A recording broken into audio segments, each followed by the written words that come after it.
Hello, companheiros de jornada! Somos muitos companheiros de jornada. Bom, na Terra, atualmente, nós somos quase 8 bilhões de pessoas. É muita gente. A gente vê como o mundo tem gente quando você, aqui na Inglaterra, aqui em Londres, por exemplo, quando eu vou para Oxford Street, o Regent Street, o Piccadilly, aí eu olho assim para meu Deus do céu, tem gente mais no mundo, pela madrugada. Quando você pega um trem aqui, um metrô, ai Jesus, aí você vê que tem muita gente no mundo. Então, grande família universal. Eu estou aqui olhando pela minha janela, o céu nublado, o inverno chegando, estamos aí. Eu estou aqui acompanhando agora à noite, né, um pouquinho da coverage, coverage, né, é um canal dos Estados Unidos que acompanha a guerra lá mesmo, no campo de batalha. E eu estou aqui, de vez em quando tem os tiros, algumas coisas assim, aí eu fico pensando. Aí, durante o dia, os passarinhos ficam passando, cantando, gato correndo, cachorro latindo. Aí, hoje eu comentei com a minha filha Naina, eu disse, se os homens todos desaparecerem da Terra, os animais vão continuar lá sem problema, porque com toda a guerra acontecendo lá, eles não estão nem aí, estão andando, estão voando. A natureza, sabe, a natureza é maravilhosa. E hoje eu resolvi cozinhar no meu fogão a lenha, e então foi assim, uma delícia. É muito gostosa a comida que você faz no fogão a lenha, completamente diferente, né? Tem um gosto muito mais acurado, muito mais apurado também. Talvez vocês vão ouvir um pouquinho o barulho, né? Dos tiros. Isso aí são tiros de metralhadora. Vamos continuar estudando hoje, né? Vamos para o capítulo 3 de Isaías. E vamos aprender mais sobre o que esse profeta disse, aplicar os ensinamentos, as profecias para hoje, né? Lembrando que ele estava falando para o passado, para o presente e para o futuro. Os profetas, eles tinham essa capacidade de interpretar as visões e as informações que eles recebiam do Eterno de uma forma que hoje é tão atual como se ele estivesse falando agora. Era uma capacidade incrível que eles tinham de interpretar aquilo que Deus mostrava para eles. Então, vamos lá para o 3º capítulo do livro de Isaías, tá bom? E é o castigo de Jerusalém.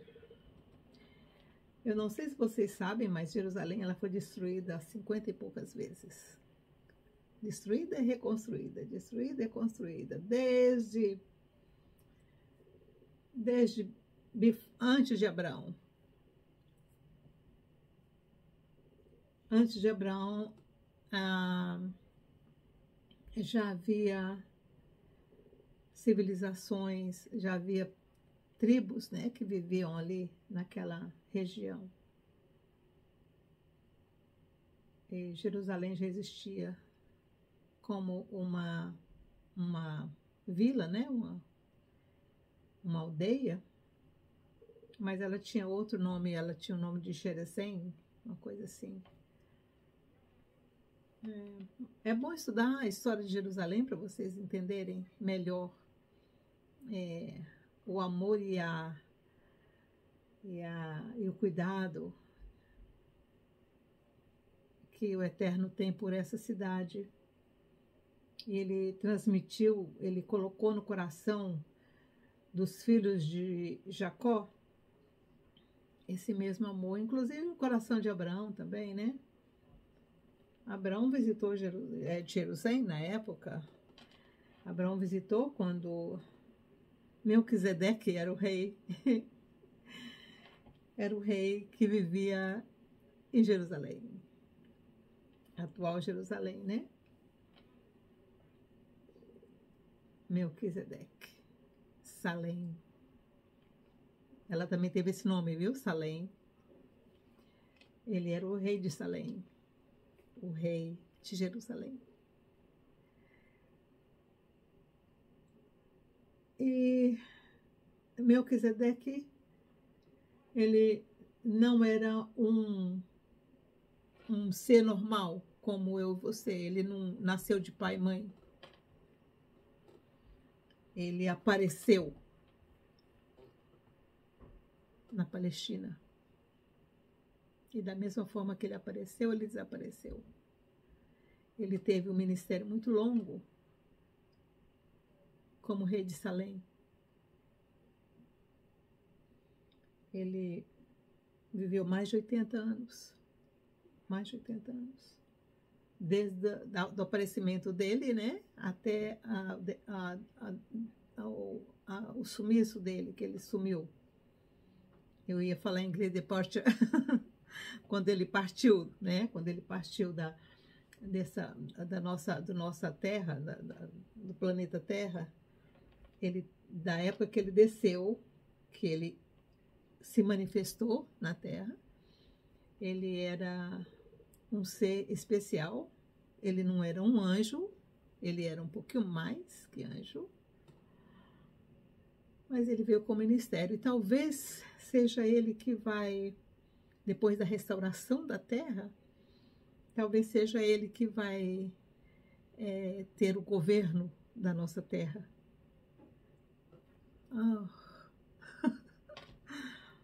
Melquisedeque, que venha, meu pai, que tu venhas, venha logo, Melquisedeque. Ele vai ser, talvez ele seja o que vai ser instituído por Yoshua como o governador do nosso planeta Terra depois da restauração. Mas eu estou falando outras coisas, né? Mas é que Melquisedeque realmente é um ser incrível, viu? É bom estudar a história dele também, viu, gente? Tem muita informação sobre Melquisedeque, viu? O castigo de Jerusalém, capítulo 3 de Isaías. Esse título aqui foi dado quando compilaram o Torá, viu? No Torá não existe esse título, não.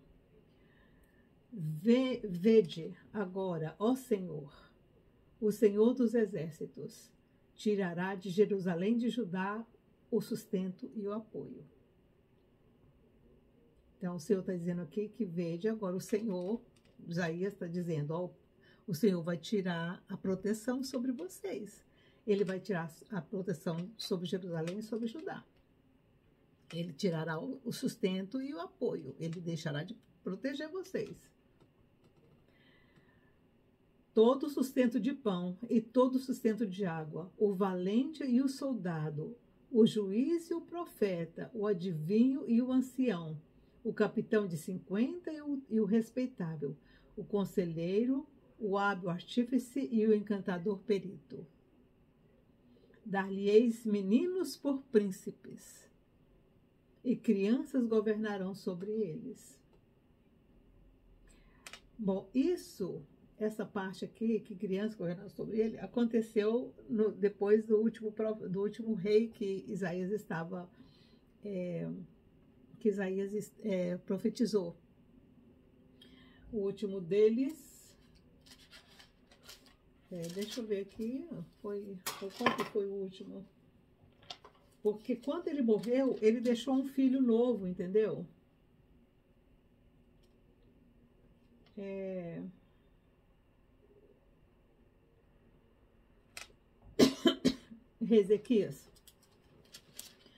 Ezequias, quando ele morreu, o filho dele ficou novinho. Ele só teve um herdeiro. E esse menino, tinha o quê? Uns 10 anos. Então, essa profecia se cumpriu no final. né? Porque essa profecia aqui dele foi no começo do ministério dele. Foi 3 reis antes do último rei. O último rei foi Ezequias, e o filho de Ezequias, que era uma criança, que mandou matar Isaías, tá? Então, o que ele está falando sobre isso, que dar-lhe-eis meninos por príncipes, e crianças governarão sobre eles, sobre Jerusalém. O povo será oprimido, porque ele foi terrível, esse menino, viu? Um será contra o outro e cada um contra o seu próximo. O menino se levantará contra o ancião e o vil contra o nobre. Isaías era um ancião quando esse menino mandou matar ele, viu? Ele era um ancião. Quer dizer, aqui ele estava falando, o menino se levantará contra o ancião e o vil contra o nobre. Talvez ele nem tivesse consciência, assim, 100% consciência de que aquilo estava se referindo a ele também. Talvez não, porque isso foi muito no começo do ministério dele, né? Esse acontecido ele já tinha mais de 80 anos, então é meio complicado, ele não deveria ter noção ainda quando ele profetizou isso. Quando alguém for ter com o seu irmão à casa de seu pai, dizendo, tu tens roupa, vê ser nosso príncipe, e toma sob a tua mão esta ruína. Nesse dia levantará este e a sua voz, dizendo, não tenho remédio, em minha casa não há pão, nem veste alguma, não me ponhais por príncipe do povo. Jerusalém tropeça e Judá cai. A sua língua e as suas obras são contra o Senhor, para desafiarem a sua gloriosa presença. O parecer do seu rosto testifica contra eles, publicam os seus pecados como Sodoma. Não os dissimulam. Gente, ele estava falando sobre a queda de Jerusalém na mão de Nabucodonosor.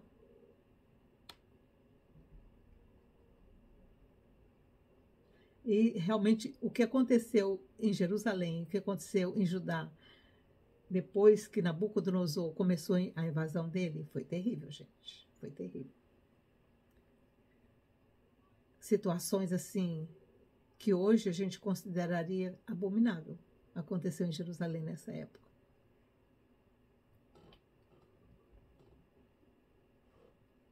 E ele diz, mas olha, o pecado de Jerusalém era demais, porque eles faziam tudo e ainda publicavam o que eles faziam. Aliás, gente, cala-te boca. Não é o que acontece hoje? As pessoas não aprontam e não publicam no Facebook, no TikTok, faz as coisas horríveis, cometem as coisas mais esdrúxulas,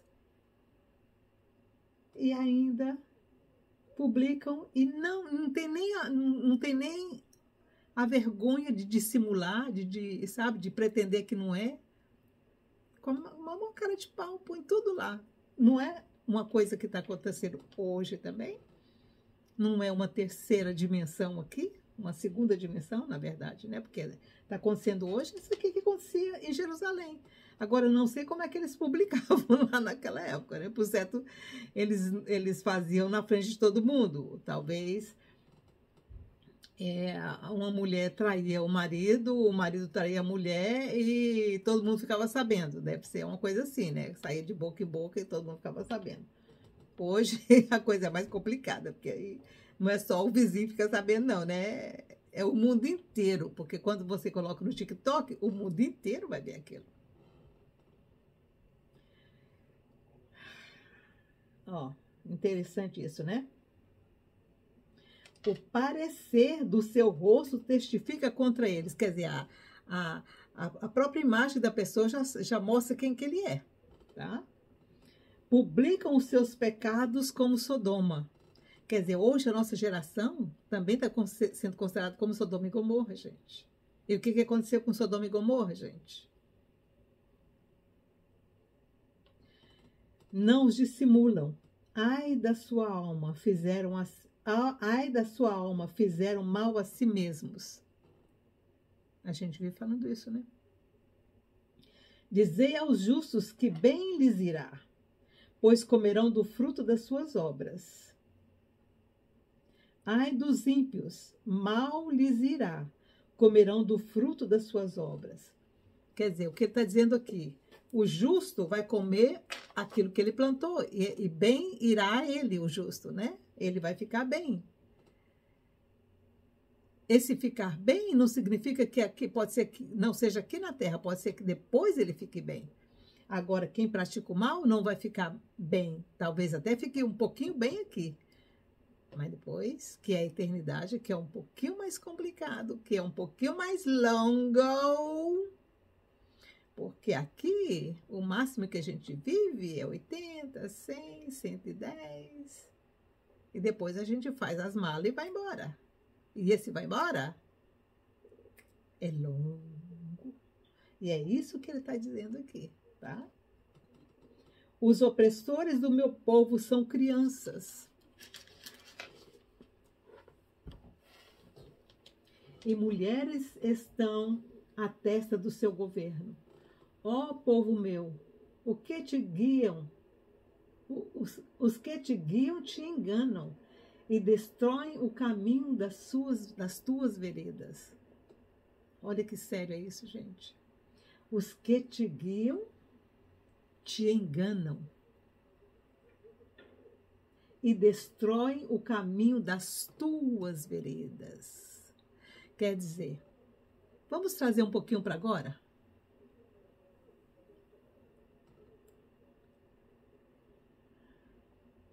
Pensa você. O que o governo do Brasil está fazendo? O que o governo de alguns países do mundo está fazendo? Por exemplo, o governo da Venezuela, o governo da Rússia. Os que te guiam te enganam. Não são verdadeiros, eles só falam mentira. Ai dos pastores que fazem errar as suas ovelhas. Essa palavra é para vocês também, é para eles também. Ai dos pastores que fazem errar as suas ovelhas, porque estão destruindo as veredas dessas pessoas. Um pastor, um bispo, que diz para o seu membro que se ele vender a sua propriedade e dar esse dinheiro em dízimo, Deus vai dar para ele 2 casas. Ele vende a propriedade, fica na rua e não tem 2 casas e não tem nada. O que ele fez? Ele destruiu a vereda daquela pessoa. Ai dos pastores que fazem errar suas ovelhas. O Senhor se levanta para pleitear. Sai a julgar os povos. O Senhor vem em juízo contra os anciãos do seu povo e contra os seus príncipes. Sois vós os que consumistes esta vinha. O espólio do pobre está em vossas casas. Quando um governo corrupto oprime tanto o seu povo, e que esse povo é obrigado a vender as suas propriedades para poder escapar e ter alguma coisa para comer ou sair fora daquele lugar.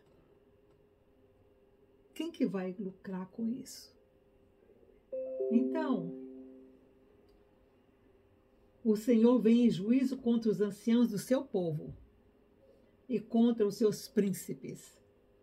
Sois vós os que consumistes esta vinha. O espólio do pobre está em vossas casas.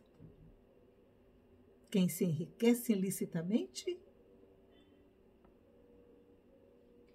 Que tendes vós que afligir o meu povo e moer as faces do pobre? Diz o Senhor dos exércitos.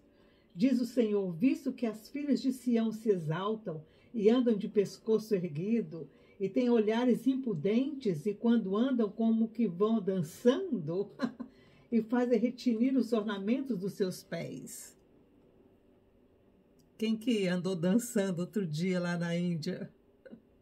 É. O Senhor fará tinhosa a cabeça das filhas de Sião, e o Senhor porá a descoberto a sua nudez. Naquele dia tirará o Senhor os seus enfeites, os anéis dos artelhos, as toucas, os colares em forma de meia-lua, os brincos, os braceletes, os véus, os diademas, as cadeias do artelhos, os cintos, as caixinhas de perfume e os amuletos, os sinetes e anéis pendentes do nariz, os vestidos diáfanos, os mantos, os xales, as bolsas, os espelhos, a capinha de linho e as tiaras e os véus. Em lugar de perfume haverá mau cheiro, em lugar de cinto uma corda, em lugar de encrespadura de cabelos calvície, em lugar de veste luxuosa pano de saco, em lugar de formosura queimaduras.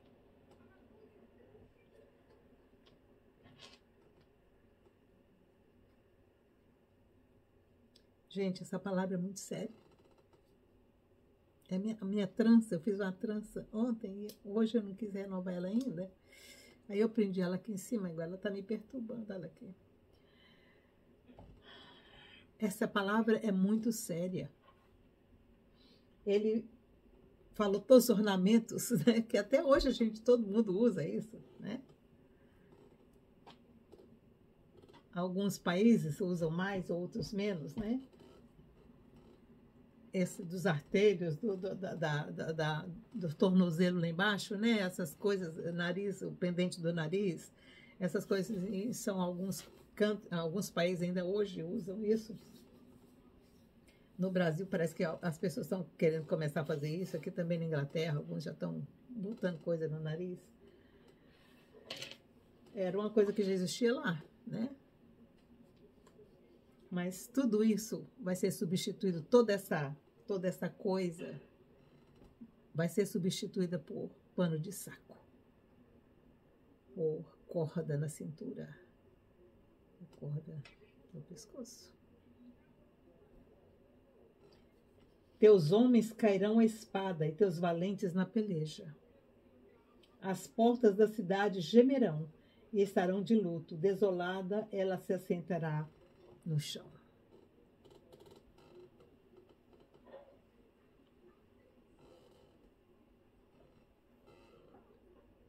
É um capítulo que me deixa até arrepiada, porque essa situação aconteceu em Jerusalém e foi muito triste. Quando aconteceu essa situação da primeira vez, porque aconteceu outra vez, aconteceu 2 vezes essa situação aqui de Jerusalém ter sido tomada. A primeira vez que ela foi tomada por Nabucodonosor. O cerco durou uns 3 anos para Jerusalém cair. E não havia comida, não havia nada na cidade. E eles começaram a comer os próprios filhos. Então foi uma situação muito triste. Realmente, as mulheres se assentaram e choraram. A segunda vez que aconteceu foi com a queda de Babilônia, foi com a queda romana, né, do ano 70. E a perseguição não foi só em Jerusalém.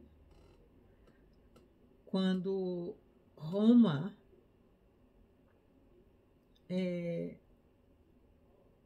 destruiu Jerusalém no ano 70, a perseguição contra os judeus no mundo todo, na época, no mundo habitava da época, foi imensa. Em Alexandria, no Egito, a metade dos judeus que moravam lá foram mortos. Não só judeus, cristãos também.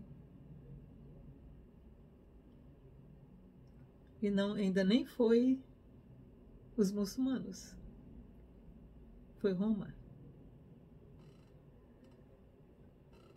Quando, mesmo assim, ainda ficaram remanescentes em Jerusalém, ficaram remanescentes em Judá, ficaram remanescentes na Palestina.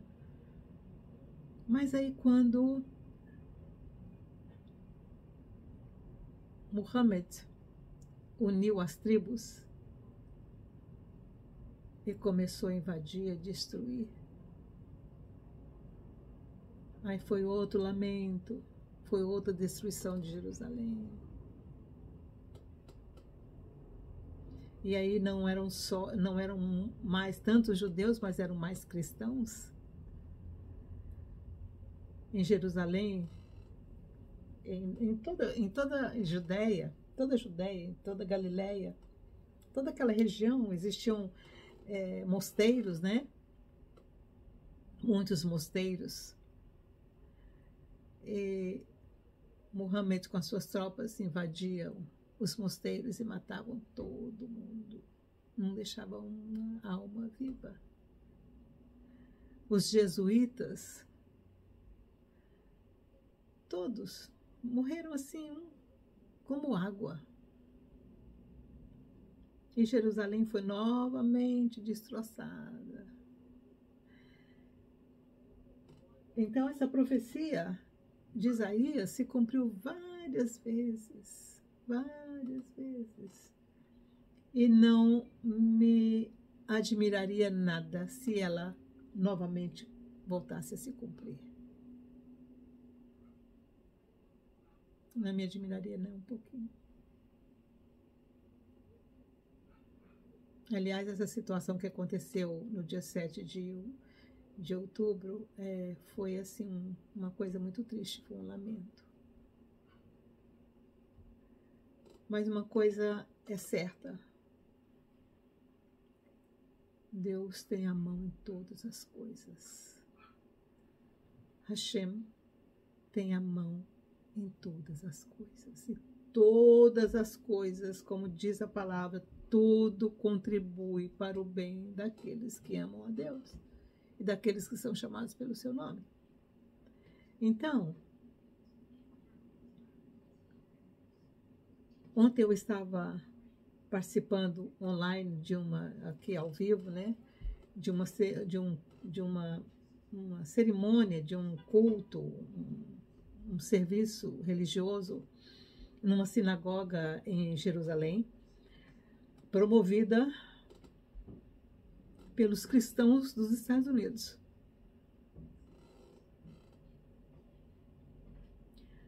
A sinagoga em Jerusalém abriu as portas para irmãos, eu acho que é CNBN, uma coisa assim.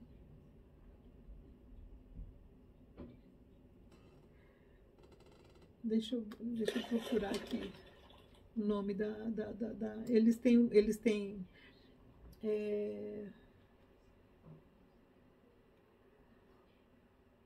eles têm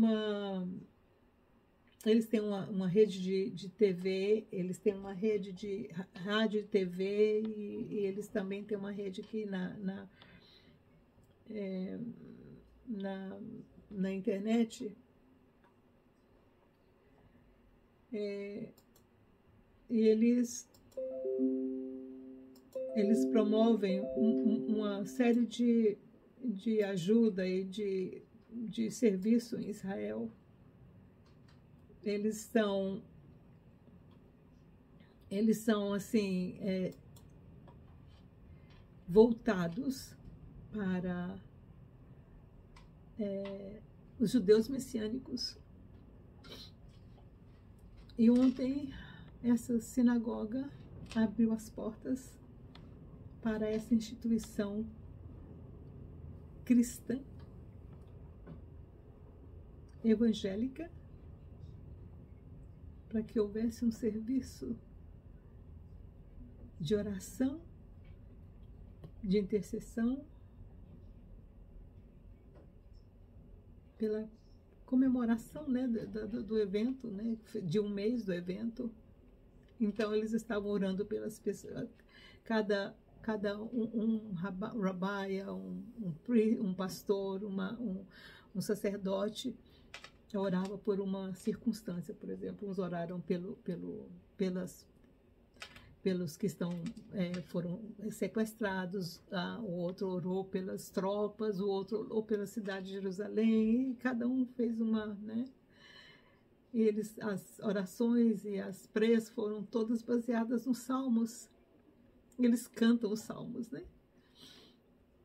E tudo em hebraico. As pessoas, alguns falaram em inglês porque não falam próprio hebraico, né?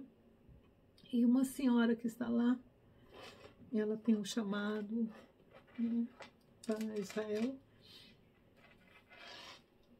E uma das coisas que ela disse que me impactou bastante é que ela disse que nessa situação agora, o que está acontecendo é uma união entre os cristãos e os judeus. Finalmente. Porque Israel está ficando sozinha. Então, quem apoia Israel agora é a igreja cristã. Por quê? Porque nós sabemos, porque nós conhecemos as profecias. Então, ela disse que em todas as coisas, até nessa situação que está acontecendo, Deus sabe o que faz. E para unir dois irmãos, que são os cristãos e os judeus, foi necessário que houvesse uma tragédia. Agora o judeu está se abrindo. Eu não sei se eu contei para vocês um tempo atrás, quando eu estive em Jerusalém, a última vez que eu estive em Jerusalém, há 4 anos, foi antes da pandemia. Por causa da pandemia eu não pude ir.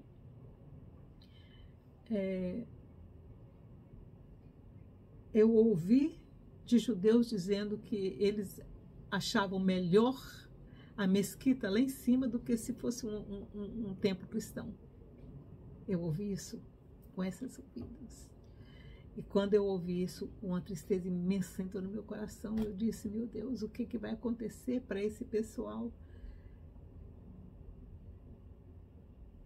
aceitar os cristãos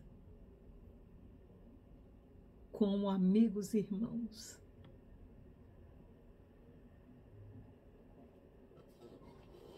E eu fiz uma oração bem violenta. Olhando para Jerusalém, na porta de Jaffa, antes de pegar o trem para ir para o aeroporto, eu fiz uma oração bem orando para aquelas portais e para o muro. Eu disse, Senhor, se o Senhor quiser que eu volte aqui um dia, novamente, eu quero ser recebida, não como uma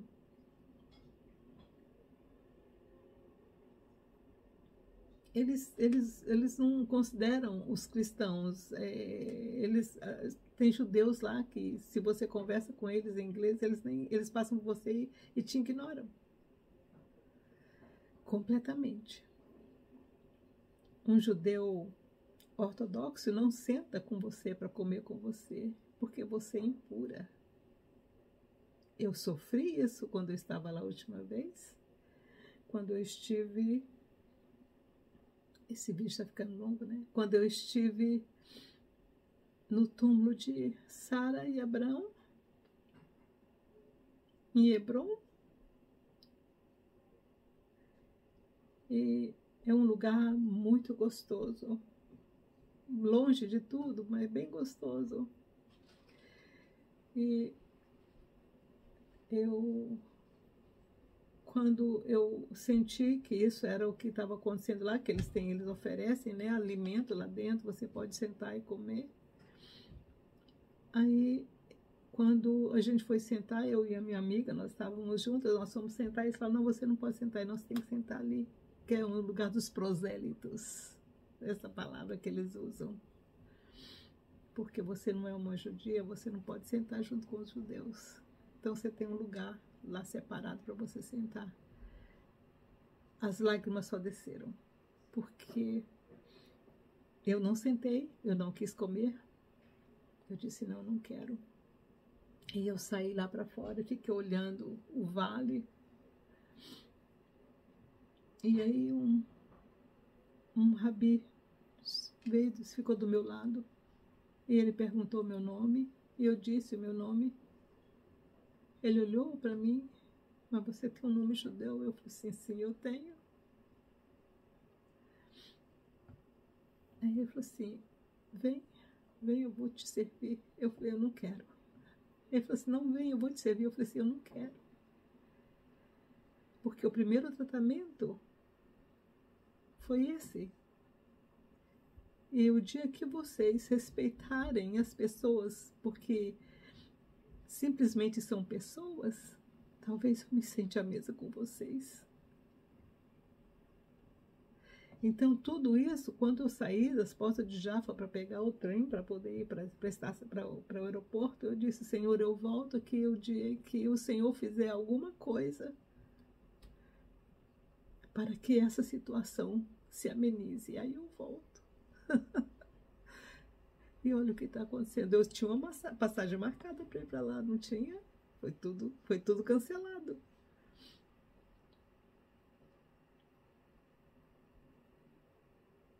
Deus está trabalhando. O Eterno está trabalhando. Yoshua está trabalhando. Melquisedeque está trabalhando.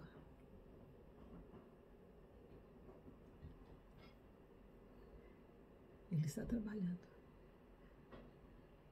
Melquisedeque,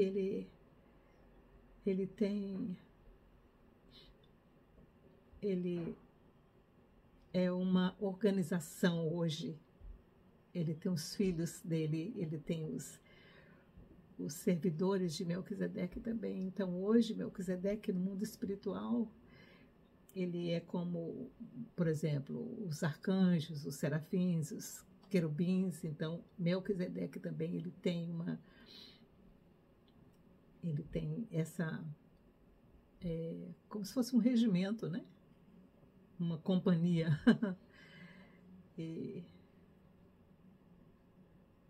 eles são, porque na economia do universo, do mundo espiritual, do universo espiritual, não existe um maior ou menor do que o outro, existem funções diferentes, né?